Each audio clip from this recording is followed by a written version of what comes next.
Hi Latin 2. I've decided to make another video here to talk about some things that I've been working on, some plans that I have been working on, as well as just in general talk about things in the state of the course and distance learning and so forth and so on. As always, first, thanks to those of you who have been going on Canvas, who have been doing the work. Canvas is rather unique in that it details with great analytics. I can see when you get on there, how long you stay on there, when you work on something, when you turn it in, how long you work on it, all that kind of stuff. And I see that many of you have been obviously going on there with fidelity, and certainly I really appreciate it. As I always say, and it's absolutely true, the most singular important thing to me is that whatever I try to offer you as my students, that it is authentic, that it is worth your time, that you benefited from it in some way. So to that end, I wanted to talk about why would you continue to do work on Canvas, in that as we know, the only thing that you can do at this point forward from March 13th is improve your grade. You can't obviously, go backwards. Well, two reasons, and I'm most acutely aware the overarching reason why anybody does any work in my class or otherwise is because of your grade. And certainly I hope that you would understand me in that I am going to try and do everything I can for those of you who want to get from a failing grade to a passing grade, to get you there, from a C to a B to get you there, from a B to an A to get you there, or even to improve your A. I am going to bend over backwards, and there are lots of things that we're going to be doing, like the end of last year with dropping of grades and things like that. But the more that you put in the work on Canvas, and the more that you do, the more bending over backwards I am going to obviously do for you. And the second reason why you do work on Canvas is to hopefully, in both my class and your others, to actually benefit yourself. Most of you, all of you, not all, are going to be back in school next year, and certainly you want the things that you do this year in all of your classes to help build a knowledge base and an understanding base that is going to make life easier for you in the coming year of high school, and then obviously in the coming years of college as well. For me, as what I've talked about at length, is that the most important thing for me is not the grade, but rather the understanding, the learning, and all sorts of things like that. So I've decided to do something different for Latin 2, and I've been working on it this week, and it is a painstaking process, but I'm going to offer, starting maybe this week, but most definitely next week, to offer two paths of work that you can do in Latin 2. One path is going to be the pathway of the subjunctive and the learning of its forms. I've already put that stuff on Canvas, and the learning of its uses and in the clauses and all the sorts of things that come along with that. And that is the pathway that is the greater reward, both grade-wise and the greater reward as far as understanding of language in general. The reason why you would go down that pathway are twofold. Again, help grade, help self. Those are the two pathways. And when I say help self, I mean like greater understanding, greater knowledge, the more authentic side of what education is supposed to be. If you are to continue on in Latin, and I would encourage you to do so, I know there are horror stories about how AP Latin can be a brutal death march to the end of the year, and the sorts of things that come along with it, but there is a reward for it. You get to experience reading authentic Latin, even if in the moment you don't appreciate it. Those who come out the other side of it, they have the war stories, but nevertheless, I do find it worthwhile. Otherwise, I wouldn't teach it. So obviously, if you plan on to continue in Latin, you would go down the pathway of the subjunctive. The other is that if you continue down that pathway and do the things for the subjunctive that I put on Canvas, and do all of them with fidelity, and it makes it look to me, from what I see with what you're doing, that you're trying to learn it, you're trying to get it down. I am going to curve your final grade like an AP class and adding 10 points on top. Now, the ceiling for Latin 2 is only a 100, but That is the benefit of going down that pathway, grade wise. And then there is, of course, the benefit for those who are going to continue on. That is what I would encourage. The other pathway is not going to be as generous, but still generous. And that is, in all of your experience that you have moving forward in literature or just even in a member of society, there are so many references and allusions. And there are three pieces of literature that are more influential in Western civilization than any other, and it's not even close. And those are, of course, the Bible, and then the Iliad and the Odyssey, which are both centered around the most important mythological, but to the ancients themselves, historical event, which is the Trojan War. And so I'm going to put a unit over these last weeks of school, each week, over the Trojan War. And it is an encouragement to learn about the Trojan War for those who obviously follow that pathway, because one, it is fun and interesting. The greatest experience of literature that I've ever had in my entire life was in college when I read the Iliad in Greek. It is unsurpassed. It is a work that the beauty of literature and all that it can ennoble one to read and to think about is manifest in that experience. And so it's just a great story. And so in that way, what I'm going to do is, for those of you who choose to go down that pathway, I again am going to do everything I can and reward you, and to make it to where it is worthwhile. Now, I imagine that certain questions will come up, like, what if I choose to do both? Um, I don't know. I'll have to think about that. That just popped into my head just now. But nevertheless, those are the two pathways that one can choose. Learning about the Trojan War, all the things that I put up in that unit with that module. And then, of course, there'll be the subjunctive modules as well, which I've already put up for this week. It's all about the forms. If you have any suggestions for ways that I can make things better, I know that in the survey that I sent out, some people expressed how it's difficult if you can't ask me in real time about things. And I understand that. And so certainly keep contacting me via Remind about things that you have questions about and all of that sort of stuff. A bit more about that in just a moment. But also, as you know, I've put up every single vocab quiz that we have taken this year on Canvas, and from Latin 2 and Latin 1, and now the things that I'm putting up on AP Latin to help people prepare for the exam itself in May. I am overwhelmed. My spring break, I spent so many hours putting those things together. It is so difficult to do that stuff from scratch. And I'm in mass. I mean, it's different if you're doing it throughout the year, but from this point forward, if you have something that you want to retake, you need to ask me. I'm only going to create things by request. I know originally I said that I was going to put everything on there. I don't think I can, because of just the sheer amount of time that I was spending working on them and putting them together. So, and I don't mind the requests whatsoever. If you need to retake, or if you've never taken and want to, chapter 29, multiple choice, I can certainly do that, and I don't mind whatsoever. And so please don't feel as though that you would be bothering me. Please don't feel as though that you don't want to burden me. I really don't mind by request here or there. And if I end up getting requests for everything, that's perfectly fine as well. But my fear is that I would make everything, and I would put in all of those hours and put everything on Canvas, and maybe like 10% would be utilized by the students. So I don't want to, waste 90% of my time.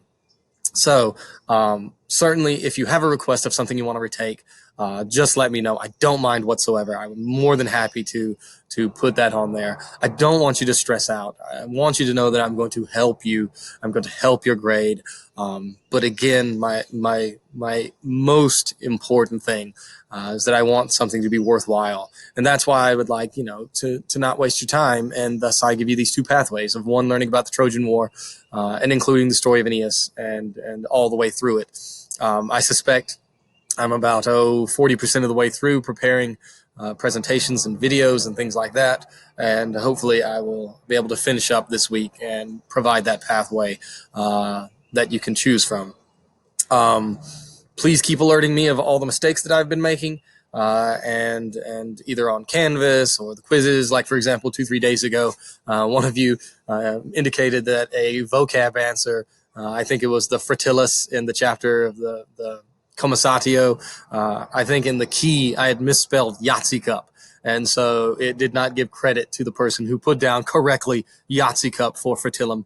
And so I went back and made sure I changed that. And so please keep alerting me of all of my blunders, all of my mistakes, all of my typos. It's really tough when you have so many preps, so many different kinds of classes. It'd be a lot different if I only taught Latin 1 all day long, and I just simply put all the stuff up for that. But because I have to go between so many different classes and trying to do so much on Canvas. So last two things. One is that tomorrow on Thursday, April 16th, it will be a time at 2 p.m. that I'm going to send out a invitation, just like the week before the spring break, that you can join me on Canvas, say hello in live time, ask me any questions that you might have, things like that that I might not have brought up. Benefit everybody to see questions that others might have, and in that way, that would be great. And then finally, supplemental bonus time. As I've promised, I've made a supplemental bonus. I have it in my trusty notepad here. My daughter drew all on the back of it last night. But nevertheless, your topic is diseases, seeing as we are in the midst of a pandemic. So if you would like to play along at home, you go ahead and pause the video, get yourself a little slip of paper, and if you submit your answers to me without looking them up, be honest now, then I'm going to add 10 points to a quiz, regardless of how many you've missed, as long as your answers are authentic. So here we go. Bonus number 1. The Hippocratic Oath is the oath that all teachers must take, doctors must take in order to be able to become a doctor.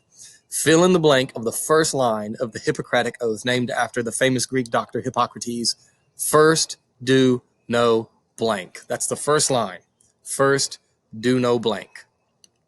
All right. The second question. In the United States, the number one cause of death is a particular disease. What is that disease that causes more deaths in the United States in a given year? What kind of disease? Bonus number 3. The American Lung Association was first created to combat a particular disease. Tuberculosis. Tuberculosis is tested for via a specific organ in your body that is not the lungs. So you take a blank test to determine if you have tuberculosis, and in that blank is an organ of the body. I'll give you a hint. It's a rather large organ of your body. Bonus number 4. In health class, very often, some of the most uncomfortable times is when you learn about STDs, which of course stand for sexually transmitted disease. So that is a modern term. However, there is another term for those which has a mythological origin. What is the other term for an STD? Bonus number 5. Now, this is going to be the easiest one by far. The word coronavirus is obviously from Latin. The word corona means what? So that's an easy giveaway. Number 5, what does the Latin word corona mean? Actually, you should know that, I think, from chapter 33 or 34. Number 6. I got this from Quiz Bowl, but nevertheless, number 6 is that a particular kind of disease is called Tay-Sachs, and it highly affects an ethnicity known as Ashkenazi. What specific ethnicity are those known as Ashkenazi? Ashkenazi blank. Number 7. Let's see. Every year I have been most fortunate that a top 10 student has invited me to come along to the top 10 ceremony that they host for all the schools. And there, that is hosted by the Rotary Club. And the Rotary Club is all about the elimination of a particular disease whose vaccine was in the 20th century developed by Jonas Salk. It used to be known as infant paralysis, and FDR, Franklin Roosevelt, actually suffered from this disease, polio. What two countries by far, and you only have to name one of them, what two countries by far, and I'll give you a huge hint, they are both in Asia, constitute the vast majority of polio cases in the world? There are 10 of them, so this is number 8. Susan Komen is most associated with what disease? Susan Komen, she is the founder of a foundation that is all about the fight against a particular disease. What is that disease? Number 9. See how I'm going to phrase it. I often forget what the question is because I only write down the answers. I guess I'll give the easiest clue that I can from it. 90% of people are immune to a particular disease that can be transmitted to humans via armadillos. What is that disease? Armadillos are the only animals, the only other creatures on Earth besides humans that contract this disease. And then finally, the most famous epidemic, I would argue, of all time, maybe pandemic could be described in some ways, is of course the Black Death of the medieval period. You can either A, give me the exact century whose years of 47, 48, and 49 were the most devastating of the Black Death in Europe, and when a third of Europe succumbed to it, or you have to give me both animals. There were 2 animals that were most responsible for the transmission of the disease. So, tomorrow at the class meeting at 2 p.m., I'm going to give you the answers to these, and hopefully you've enjoyed your supplemental bonus. There will be another one for the next video that I've made. Again, if you have any questions, you let me know. Hopefully you made it to the end, and again, I want things to be authentic. I want them to benefit you, and I want to help you, and I will, both in terms of what's more important, more learning, and what is important to you. And I realize its importance, which is, of course, your performance and grades. I'm going to do everything I can to help you. For those of you who've been doing stuff on Canvas, thanks. Keep it up. Those of you who could do some more stuff, certainly. And if you have any requests of things that I can put on there so that you can retake, just let me know, and I'll be happy to do it. So if you have any questions, let me know. Other than that, I will hopefully see you tomorrow. If not, hope you've enjoyed the video.